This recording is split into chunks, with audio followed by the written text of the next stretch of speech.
حضرت ابراہیم علیہ السلام کی عادت تھی کہ مہمان کے بغیر کھانا نہیں کھاتے تھے، اور جو کھانا مہمان کے ساتھ کھایا جائے اس کا حساب بھی نہیں ہوگا۔ ساری زندگی یہ ان کا معمول رہا ہے۔ ایک دن بھوک لگی، گھر والوں کو کھانا پکانے کا کہا اور خود مہمان ڈھونڈنے نکلے۔ ایک شخص کو جو کہ بوڑھا تھا لے آئے، دسترخوان پہ بٹھایا، کھانا جب لگ گیا تو اس کو کہا اللہ کا نام لے کے شروع کرو۔ اس نے کہا میں تو اللہ کو نہیں مانتا۔ آپ نے فرمایا کہ میں تیرے سے کوئی ربط، رشتہ اور تعلق نہیں رکھتا، اللہ ہی کے نام پہ تجھے کھلا رہا ہوں، تو میرے رب کا نام تجھے کم از کم لینا چاہیے۔ اس نے کہا میں تو بتوں کا پجاری ہوں اور روٹی کے چند ٹکڑوں کے لیے اپنے بتوں سے بے وفائی نہیں کر سکتا۔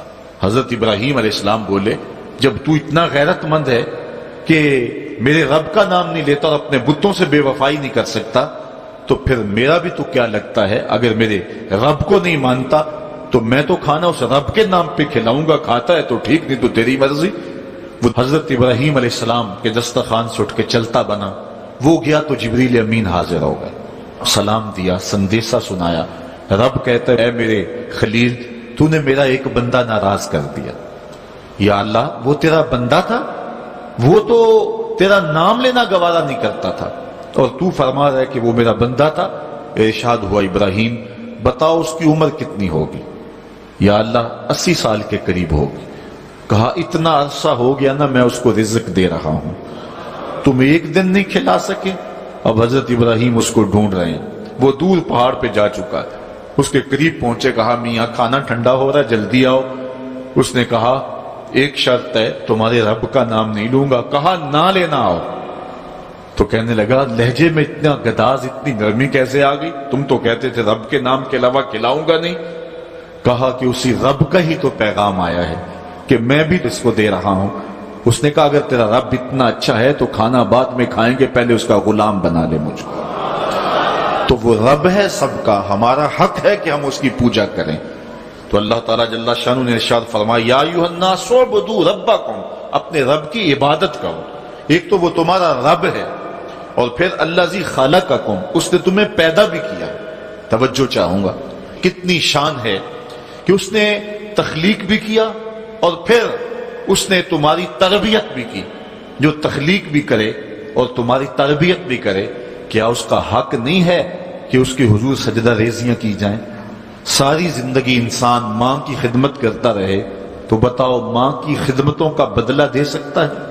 ماں کے پیار کا صلہ دے سکتا ہے؟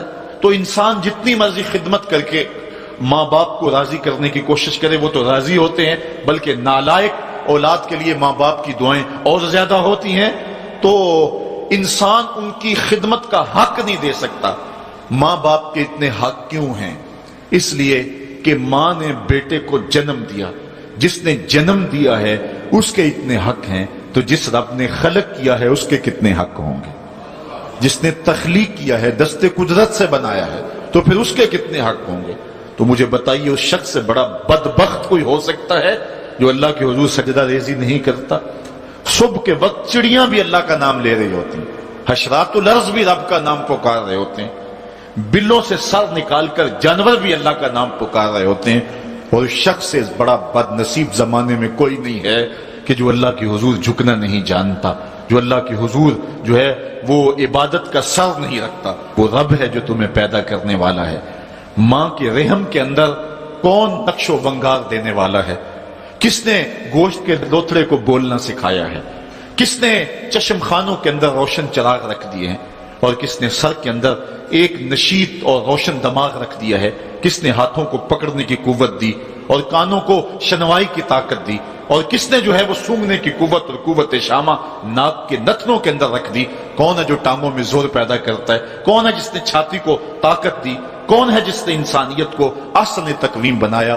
انسان، کیا تیرا حق ہے کہ مسجد کے قریب سے تو گزر جائے اور اللہ کا نمائندہ پکار رہا ہو حی علی الصلاۃ حی علی الفلاح، آجا نیکی کی طرف، آجا نماز کی طرف، اور تو جو ہے وہ اس کو سننے کے باوجود گزر جائے؟